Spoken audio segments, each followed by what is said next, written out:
ഇറങ്ങാം.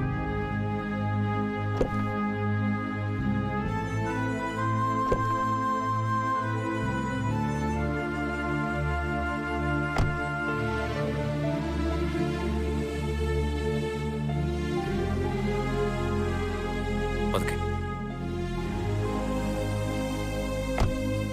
നടക്ക. ഗിരി, എനിക്ക് നിങ്ങൾ രണ്ടുപേരോട് ഒരു കാര്യം പറയാനുണ്ട്. സംഭവിക്കാനുള്ളതൊക്കെ സംഭവിച്ചു. അതിന്റെ പേരിൽ നമ്മുടെ കുടുംബത്തിന് ഒരുപാട് നാണക്കേട് സഹിക്കേണ്ടിയും വന്നു. നിങ്ങളുടെ മനസ്സിലുണ്ടായ മുറിവ് അങ്ങനെ ഇങ്ങനെയൊന്നും മാറില്ലെന്നും എനിക്കറിയാം. പക്ഷേ അതിന്റെ പേരിൽ ഇനി ഈ വീട്ടിലൊരു വഴക്കുണ്ടാവരുത്.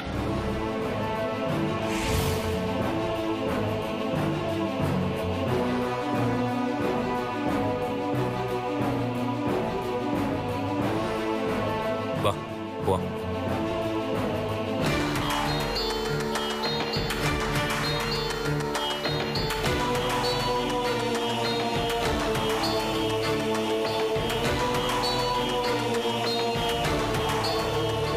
നന്ദിനി, നന്ദിനി, നിനക്കിപ്പോ എങ്ങനെയുണ്ടടി? ഞാനാണെങ്കി ഇന്ന് ആശുപത്രിയിലോട്ട് വരണോന്ന് വിചാരിച്ചതാ. പിന്നെ ഇവന് ചിലപ്പോ ഇഷ്ടപ്പെട്ടില്ലെങ്കിലോ എന്ന് വിചാരിച്ച് വരാതിരുന്നത്. അത് നന്നായി. അതെ, ഇവൾക്കിപ്പോ നല്ല വിശ്രമമാണ് ആവശ്യം. ദയവേത് അതിനെ അനുവദിക്കണം. അതിന് ഞാനാണോ നിന്റെ ഭാര്യയുടെ ഗർഭം പോവാൻ ഉത്തരവാദി? കുഞ്ഞിനെ ഇല്ലാതാക്കിയവരൊക്കെ മുകളിൽ കയറി അടയിരിപ്പുണ്ട്. ഗൗരി, മതി, നിർത്ത്. ഗൗരിച്ച് പറഞ്ഞതിൽ കാര്യമില്ല ഗിരേട്ടാ. എനിക്ക് എന്റെ കുഞ്ഞു പോയി. അതിന് കാരണക്കാരി ആരാണെന്ന് ഇവിടെ ഉള്ളവർക്കെല്ലാം പകല് പോലെ അറിയുകയും ചെയ്യും. നന്ദിനി, മതി, അധികം സംസാരിക്കണ്ട. അതെ, നിന്റെ ഉപദേശം തൽക്കാലം വേണ്ട. നന്ദിനി വാ.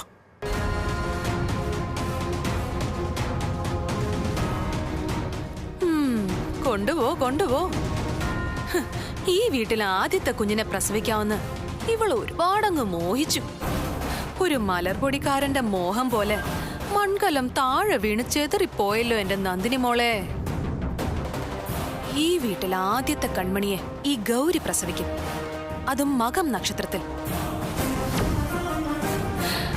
സൂക്ഷിച്ചു.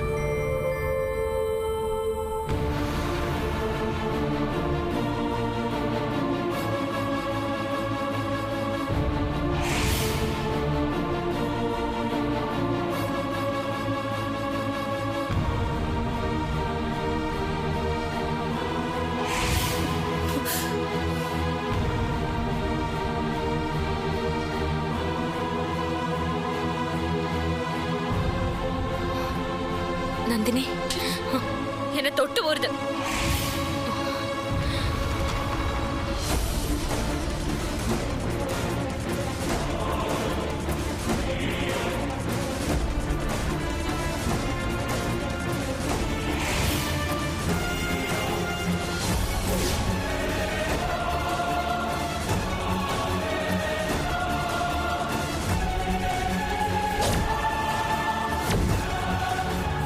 നന്ദിനി, നീ എന്നോട് ദേഷ്യപ്പെടില്ലേ? മതി, നിർത്ത്.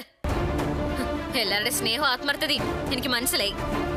എന്റെ കുഞ്ഞിനെ നഷ്ടപ്പെടുത്തിയ സ്ത്രീയാ നിങ്ങള്.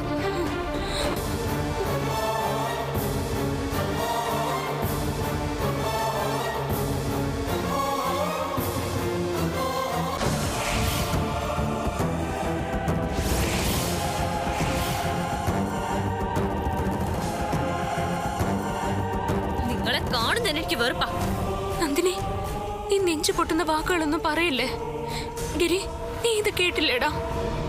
നന്ദിനിക്ക് നല്ല ക്ഷീണമുണ്ട്. നല്ല റെസ്റ്റ് വേണമെന്നാണ് ഡോക്ടർ പറഞ്ഞത്. വാ നന്ദിനി.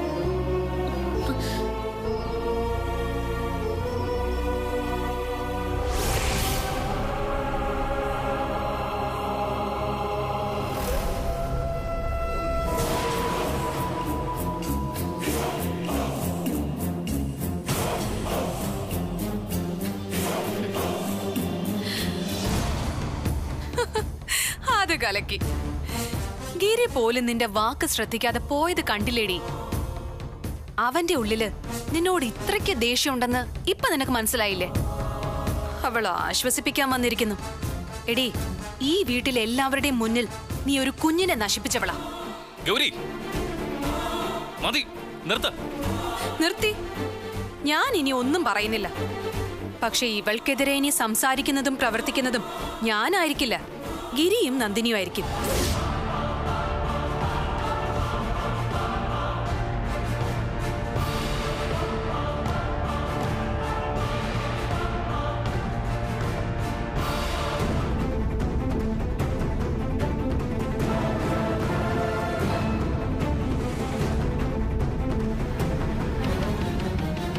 ഏട്ടാ, ഗിരിയുടെ മനസ്സിലും എന്നോട് വല്ലാത്ത ദേഷ്യമുണ്ട്. ഏട്ടന് തോന്നുന്നുണ്ടോ മനഃപൂർവ്വം അവളുടെ കുഞ്ഞിനെ നശിപ്പിക്കാൻ ഞാൻ എന്തെങ്കിലും ചെയ്യൂന്ന്?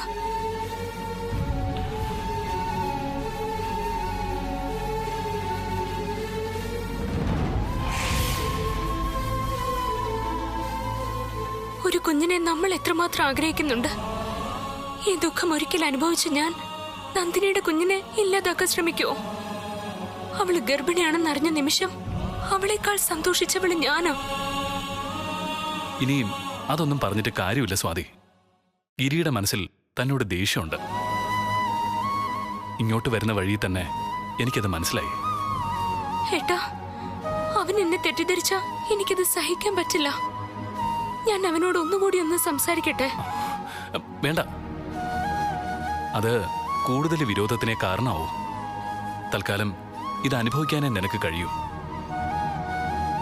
അവരെ ഇപ്പൊ ശല്യപ്പെടുത്തണ്ട. സ്വയം അവര് നിന്നെ തിരിച്ചറിയുന്നൊരു സമയം വരും. അതുവരെ നമ്മൾ കാത്തിരുന്നേ പറ്റൂ.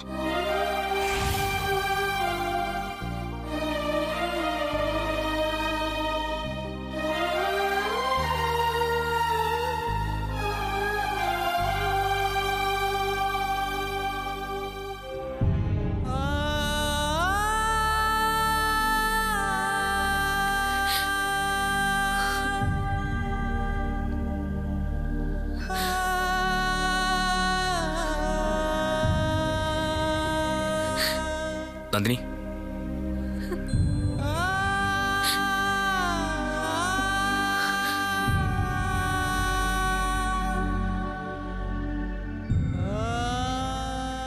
നന്ദിനി,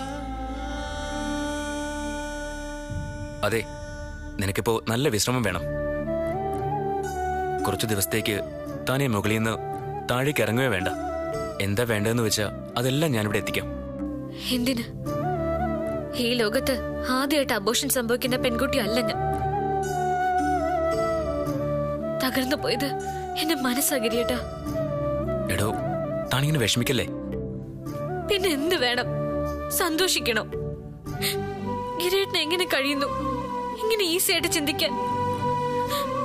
ആ ജീവൻ തുടിച്ചത് എന്റെ വയറ്റിലാണെങ്കിലും അത് ഗിരിയേട്ടന്റെ ചോരയല്ലേ?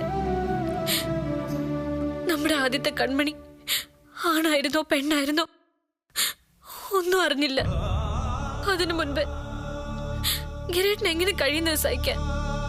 കഴിയണം, അല്ലാതെ ജീവിതകാലം മുഴുവൻ അതോർത്ത് സങ്കടപ്പെട്ടിരിക്കാൻ പറ്റുമോ?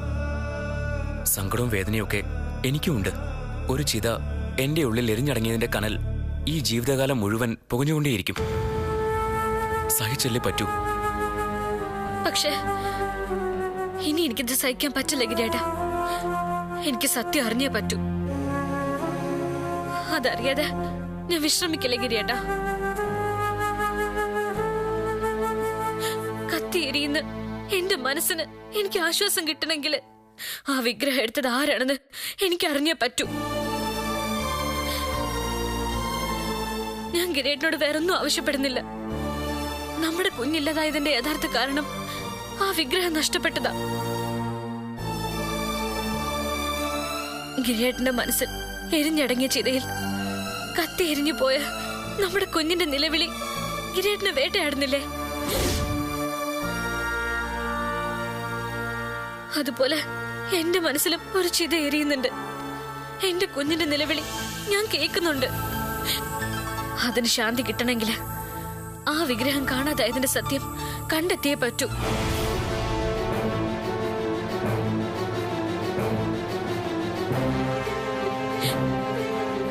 ഇല്ലെങ്കിൽ എനിക്ക് ജീവിക്കാൻ പറ്റില്ല ഗിരിയേട്ടാ. കരയല്ലേ.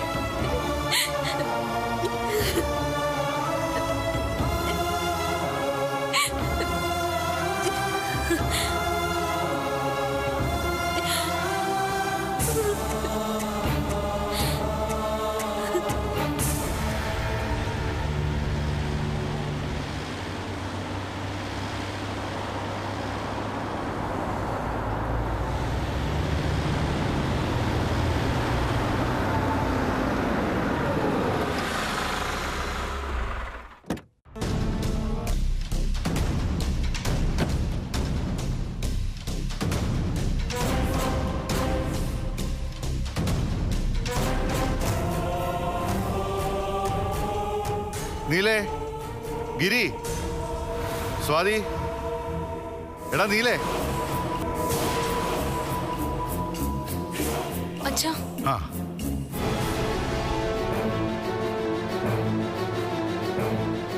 വലിച്ച സിദ്ധിനെ കാണാൻ പോയിട്ട് അദ്ദേഹം എന്തു പറഞ്ഞു?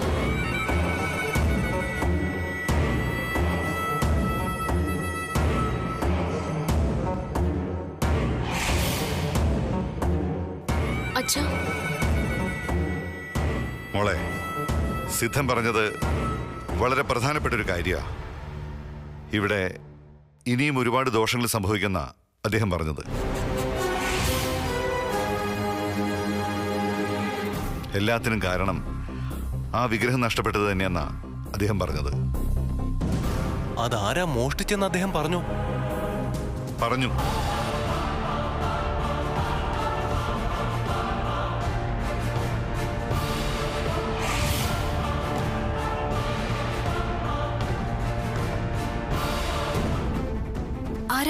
ആരാ വലിച്ചത് ചെയ്തത്?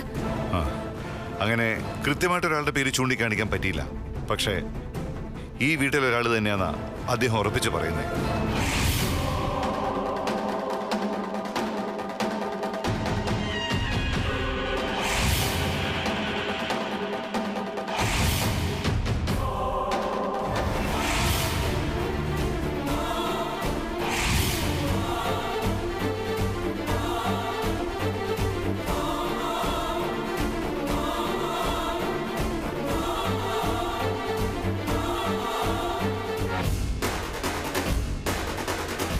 പിന്നെ അദ്ദേഹം ഒന്നുകൂടെ പറഞ്ഞു, ഇത് ചെയ്തയാൾ ഉള്ളിൽ ചിരിച്ചുകൊണ്ട് നമുക്കൊപ്പം തന്നെ ഉണ്ടെന്ന്.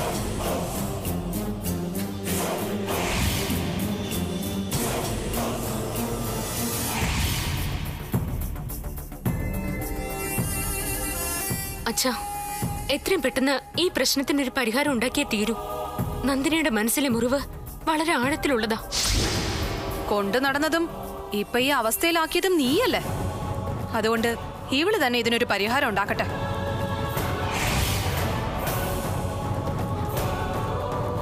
എടുത്തി, നന്ദിനി ആകെ തകർന്നിരിക്കുക. ചെയ്യാത്ത തെറ്റിനാ അവൾ ഈ ശിക്ഷ മുഴുവൻ അനുഭവിച്ചത്. സ്വന്തം കുഞ്ഞ് നഷ്ടപ്പെടുന്നതിന്റെ വേദന അത് അനുഭവിച്ചവർക്ക് മാത്രമേ മനസ്സിലാവൂ. ഇവിടെ എല്ലാവരും കുറ്റപ്പെടുത്തുന്നത് സ്വാതി എടുത്തിയാ. പക്ഷേ ഞാൻ ഒരിക്കലും അങ്ങനെ പറയില്ല. കാരണം മനഃപൂർവ്വം സ്വാതി എടുത്ത് ഇങ്ങനെ ഒന്നും ചെയ്യില്ല.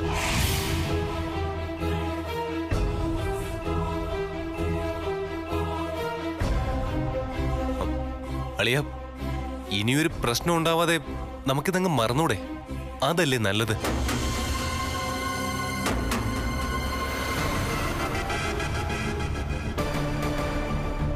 ഗിരി, ഇതുപോലൊരു തെറ്റ് ചെയ്തിട്ട് ഞാൻ കളവ് പറയുന്ന നീ കരുതുന്നുണ്ടോ?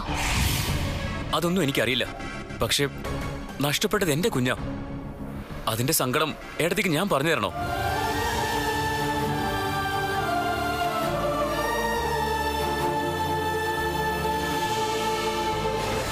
വിഗ്രഹം നശിപ്പിച്ചയാൾ ഈ വീട്ടിൽ തന്നെ ഉണ്ടെന്ന് സിദ്ധൻ പറഞ്ഞ സ്ഥിതിക്ക് അതാരാണെന്ന് കണ്ടെത്തിയേ പറ്റൂ.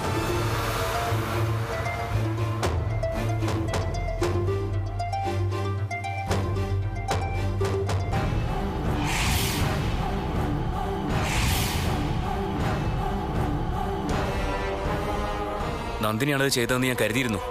പക്ഷെ ഇപ്പൊ എനിക്ക് ഉറപ്പുണ്ട്, നന്ദിനി അത് ചെയ്തിട്ടില്ല.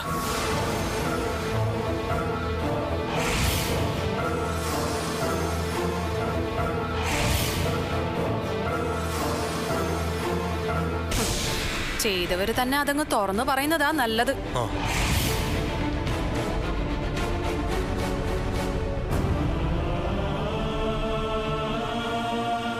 ഗിരി, നിന്റെ സങ്കടം ഞങ്ങൾക്ക് മനസ്സിലാവും. ഇതിന്റെ സത്യം മനസ്സിലാക്കാൻ കഴിഞ്ഞില്ലെങ്കിൽ എന്നും ഇത് വലിയൊരു കരടായി ഇവിടെ എല്ലാവരുടെയും മനസ്സിൽ കിടക്കും. പരസ്പരം എല്ലാവരും സംശയിക്കുകയും ചെയ്യും. ഈ വീട്ടില് നമ്മൾ ഇത്രയും പേര് മാത്രമേ ഉള്ളൂ. ആരുടെയെങ്കിലും കയ്യിൽ നിന്ന് പറ്റിയ അബദ്ധമാണെങ്കിൽ അത് സ്വയം ഏറ്റു പറഞ്ഞ് ഒരു വലിയ പ്രശ്നം ഒഴിവാക്കുന്നതല്ലേ നല്ലത്.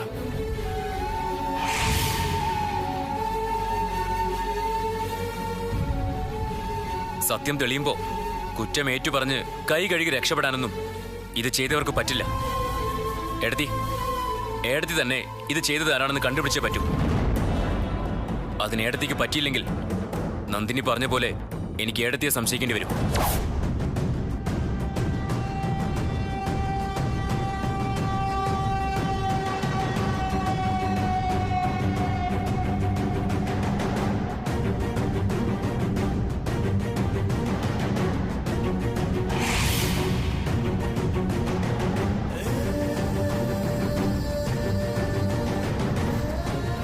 ഗിരി,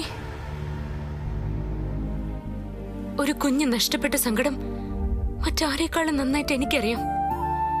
ഈ വീട്ടിൽ വലതുകാല് വെച്ച് കയറി വന്ന നാൾ മുതൽ ഏട്ടത്തി അമ്മയെന്ന് സ്നേഹത്തോടെയും ബഹുമാനത്തോടെയാ നീ എന്നെ വിളിച്ചിട്ടുള്ളത്. എനിക്കില്ലാതെ പോയ ഒരു സഹോദരന്റെ സ്നേഹം മാത്രമല്ല നീ എനിക്ക് തന്നത്, ഒരമ്മയുടെ സ്ഥാനം കൂടിയാ. ഓ,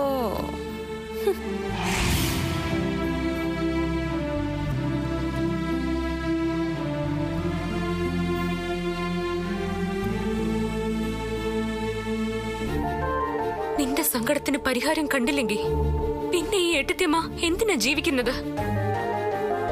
ഈ കൂട്ടത്തിൽ ആരിത് ചെയ്താലും 3 ദിവസത്തിനുള്ളിൽ ഞാൻ അവരെ നിന്റെ മുന്നിൽ നിർത്തി സത്യം തെളിയിച്ചിരിക്കും. ഈ ഏട്ടത്തിയമ്മ എന്റെ അനിയന് തരുന്ന വാക്കായത്. ഒരു കാര്യം കൂടെ ഞാൻ എല്ലാവരോടും ഇട്ട് പറയാ, ഇത് ചെയ്തിട്ട് മറിഞ്ഞിരുന്ന് സന്തോഷിക്കുന്നത് ആരായാലും ശരി, അവര് പിന്നെ ഈ വീട്ടിലുണ്ടാവില്ല. ഇതെന്റെ തീരുമാനമാണ്.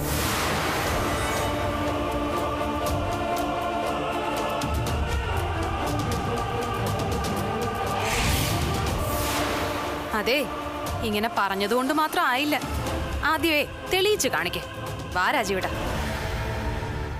വരാൻ.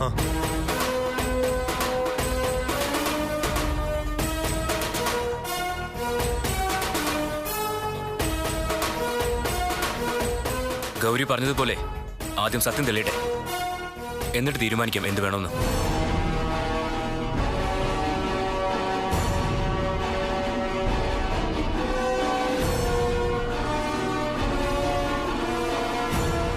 സ്വാതി, ഈ പത്മവ്യൂഹത്തിൽ നിന്ന് പുറത്തു കിടക്കാൻ നമ്മൾ എന്ത് ചെയ്യും?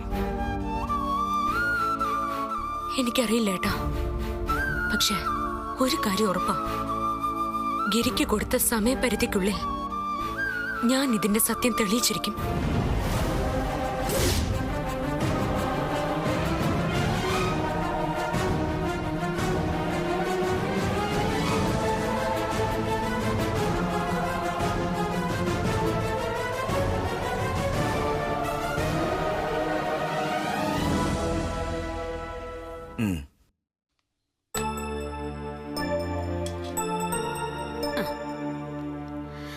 നന്ദിനിയുടെ ആ കൊച്ചു പോയതേ എന്തായാലും നന്നായി. എന്താ നീ പറഞ്ഞത്? അല്ല സതുവേട്ടാ, നമ്മുടെ മകന്റെ കുട്ടി ആദ്യം ആ വീട്ടിൽ ജനിക്കണമെന്നായിരുന്നല്ലോ ഗൗരിമോളുടെ ആഗ്രഹം. ഹോ, നന്ദിനി ഈ കുഞ്ഞിനെ പ്രസവിച്ചിരുന്നെങ്കിൽ അവളുടെ ആഗ്രഹം നടക്കുമായിരുന്നോ? ഏത്? നിർത്തടി. നിനക്ക് മനസാക്ഷി എന്നൊന്നുണ്ടോടി? ഓ, ആ വീട്ടിൽ ഇത്രയും വലിയ ദുഃഖം ഉണ്ടായിട്ടും അതിന്റെ പേരിൽ സന്തോഷിക്കാൻ നിന്നെ പോലെയുള്ള ദുഷ്ടബുദ്ധികൾക്ക് മാത്രമേ കഴിയൂ. ആ, ഞാൻ ദുഷ്ടബുദ്ധി തന്നെയാ, സമ്മതിച്ച്. പക്ഷേ എനിക്ക് എന്റെ മോന്റെയും മരുമോളുടെയും ജീവിതവും അവരുടെ സന്തോഷവും തന്നെയാ വലുത്. നിന്റെ മകൻ ഭാര്യ വീട്ടിൽ പോയി താമസിക്കുന്നതിന്റെ മഹത്വം നീ എന്നെ കൊണ്ട് പറയിപ്പിക്കല്ലേ ഭാനുമതി? ഓ, ഗൗരിയുടെ വയറ്റിലുള്ള കുഞ്ഞിനാണ് ഇത് സംഭവിച്ചെങ്കിൽ നമുക്ക് സഹിക്കാൻ കഴിയുമായിരുന്നു. എന്തായാലും ഗൗരിക്ക് ഇപ്പൊ ഒന്നും സംഭവിച്ചില്ലല്ലോ. ചേടാ, ലോകത്ത് ഗർഭം അലസി പോകുന്നത് ആദ്യമായിട്ടൊന്നും അല്ലല്ലോ. അതുകൊണ്ട് എനിക്കതിൽ വലിയ വിഷമമൊന്നുമില്ല. ചില ജന്മഗുണങ്ങള് അങ്ങ് പട്ടട വരെ അവശേഷിക്കും. അതുപോലെ തന്നെ ജന്മദോഷങ്ങളും. നിന്നെ പറഞ്ഞിട്ടോ പഴിച്ചിട്ടോ കാര്യമില്ല. ചത്തുപോയ നിന്റെ അച്ഛനും അമ്മയും കുഴി കിടന്ന് തുമ്മിയിട്ട് ഒരു പ്രയോജനവും ഇല്ല. എന്റെ വിധി. എന്തൊക്കെ ഈ പറഞ്ഞിട്ട് പോണം? അല്ല, അപ്പൊ നിങ്ങക്ക് കഴിക്കാൻ വേണ്ടേ? അയ്യോ വേണ്ടായേ. എന്തായാലും ഞാൻ കഴിക്കും.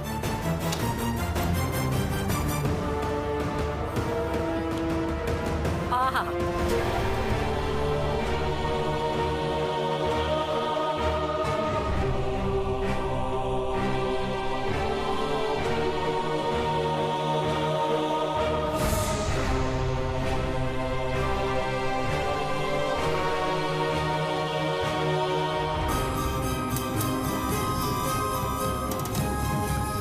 സത്യം തെളിയുമ്പോ കുറ്റം ഏറ്റുപറഞ്ഞ് കൈ കഴുകി രക്ഷപ്പെടാനൊന്നും ഇത് ചെയ്തവർക്ക് പറ്റില്ല. എടതി, ഏടത്തി തന്നെ ഇത് ചെയ്തത് ആരാണെന്ന് കണ്ടുപിടിച്ചേ പറ്റൂ. അതിന് ഏടത്തിക്ക് പറ്റിയില്ലെങ്കിൽ നന്ദിനി പറഞ്ഞ പോലെ എനിക്ക് ഏടത്തിയെ സംശയിക്കേണ്ടി വരും.